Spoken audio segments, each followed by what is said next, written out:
सब हरि का ध्यान लगावे,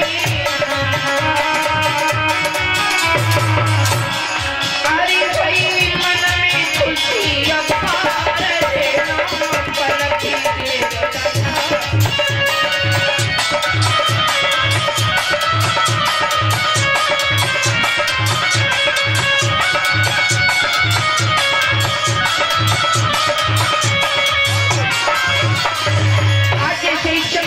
की ओर बढ़ा तो क्या हुआ,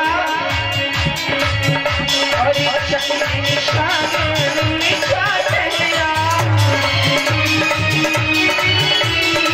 जहाँ पे खारी थी का बहरा, अरे चला आसन दियो लगाई लेना पलक के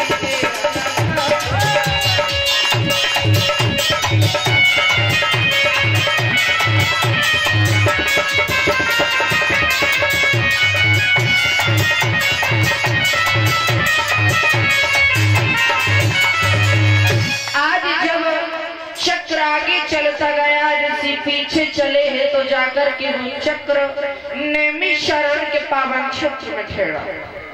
जो क्षेत्र हमारे संबंध के ही पास में पड़ता है, वहां जाकर के वो चक्र ठहर गया। जैसे ही चक्र ठहरा तो वहां का सारा जल समाप्त हो गया, पृथ्वी समतल हो गई। तो सभी ऋषियों ने वही अपना प्रांगण बना लिया, वही स्थान ग्रहण कर लिया। 88,000 ऋषि वही बैठ गए। तो इसी 88,000 ऋषियों के बीच में श्री सूतदेव जी का आगमन हुआ।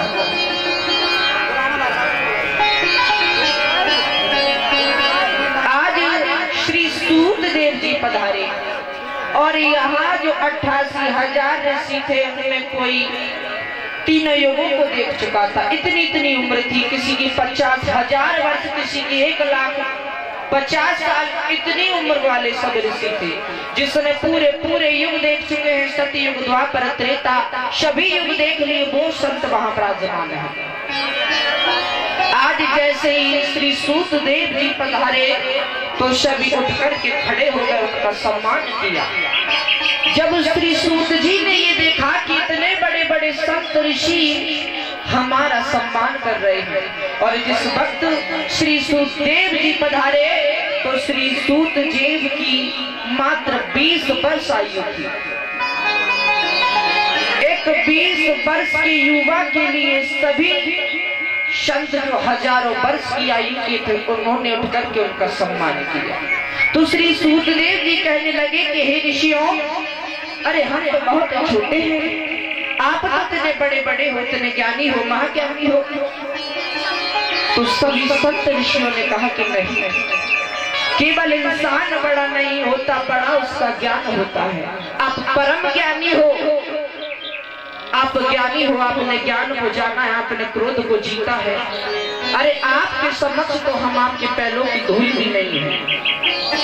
श्रोताओं याद रखना, कभी उम्र से किसी की तुलना नहीं करनी चाहिए। सबसे बड़ा ज्ञान होता है जब एक अध्यापक स्कूल में शिक्षा देता है तो वो छोटे बच्चों को तो शिक्षा देता ही है, और जैसे भी वो बाहर निकल के जाते हैं तो बड़े बूढ़े नौजवान उसको भी प्रणाम किया करते हैं, कि उसको सम्मान देते हैं, क्योंकि उसमें ज्ञानता है जो बच्चों को शिक्षा दे रहा है। तो ज्ञान बड़ा होता है, उम्र बड़ी नहीं होती। आज श्री सुखदेव जी जैसे ही पधारे, उठकर के सम्मान सभी ने किया, बड़ा ही सुंदर आसन डाला है। आज जैसे ही श्री सूतदेव जी पधारे तो 88,000 ऋषियों ने प्रश्न कर दिया कि महाराज,